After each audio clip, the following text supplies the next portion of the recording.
Daniel Adame Osorio y su filigrana política. ¿Cómo estás, Daniel? Buen día.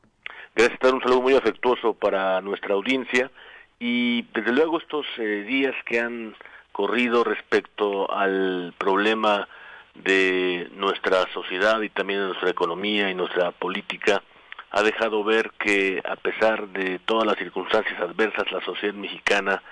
se ha mostrado siempre como un fenómeno de insurrección ciudadana. Tenemos, por ejemplo, que en los días tanto previos como posteriores a las fiestas de septiembre, de la conmemoración de nuestros héroes y también de nuestro aniversario patrio, creo que la circunstancia más relevante que podemos apuntar es precisamente que muchos focos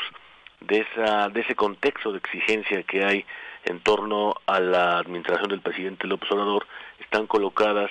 precisamente para alentar un proceso de revolución de las conciencias, y ahí creo que está muy bien puesto sobre la mesa que no ha sido suficiente el punto que colocó desde su inicio de administración el presidente de la República, porque en principio hay que recordar que él puso, digamos, sobre la mesa que había la necesidad, por lo menos suyo, de que se pusiera en marcha un plan político, no necesariamente administrativo, que es el que requiere una sociedad como la nuestra, pero él decidió poner, digamos, una estructura polar por enfrente, caminar sobre ella, basada justamente no en las libertades ni en la procuración de todo lo que conocemos como los programas y también el curso de la administración, sino poner aliados y adversarios, caminar sobre ellos, destruirlos paso a paso, pero se encontró con que la realidad al final del camino siempre impone su lógica y es, en otras palabras, el contrapeso que siempre importa de manera exclusiva. Y esto lo hemos visto en los días previos, porque tiene razón Mauricio Merino cuando plantea el fenómeno de la revolución de las conciencias. Es necesario que lo alentemos y se está además generando entre todos, porque cuando la administración del presidente pone sobre la mesa que no es, digamos, para el caso de nuestro país, no es necesario que un contexto de exigencia avance, que se pongan las marchas cualesquiera que sea su propósito, con libertad de prensa, con libertad de expresión, ahí es donde se ha alentado ese proceso que es muy importante y que incluso debemos mostrar un agradecimiento, como dice Mauricio, a el proceso abierto de ese contexto de reclamación hacia su gestión, porque ha abierto, digamos, un gran proceso que nos ha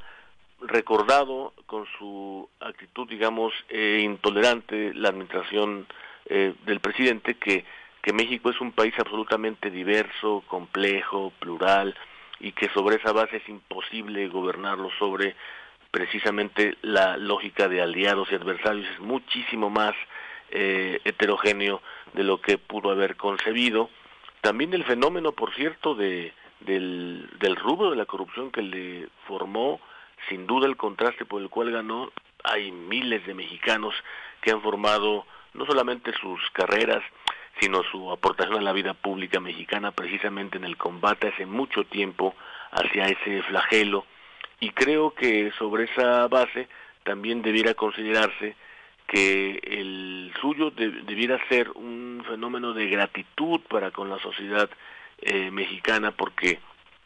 tiene que ponerse por enfrente, desde luego que hay una reclamación muy válida que está ahora mismo ya despintándole todo ese proceso de su legitimidad con esta actitud, digamos, muy reciente que ha dejado, digamos, muy mal parado. No me refiero a la parte de su acceso, que eso sin duda está, por cierto, muy bien puesto en la mesa, de que hay una sociedad que reconoce que sí tuvo esa victoria, pero que tampoco fue, digamos, la más notable de las décadas previas. Se nos ha olvidado que incluso en el México más que llamaron del régimen del PRI, el propio presidente Salinas por estos días tenía los mismos márgenes de aceptación y también de popularidad, para que lo veamos siempre con la justa y debida atención. Lo que ha ocurrido también es que se ha despintado su legitimidad por lo que es el desempeño, porque no ha atendido a las bases,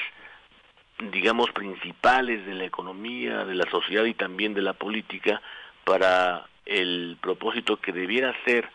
no alentar, digamos, mucho más a ese proceso de polarización como está muy presente ahora el propio presidente enfocado hacia la próxima elección, sino justamente a la gestión, a la administración de un hombre que debiera tener, digamos, como propósito principal el sacar adelante cada una de esas iniciativas y no, como hasta hoy lo hemos visto, con un plan político que está llevando adelante a pesar de todo, pero que sí nos debe alentar, digamos, desde el punto de vista más profundo, el fenómeno que sí debemos expresar un agradecimiento a su gestión es la revolución de todas esas conciencias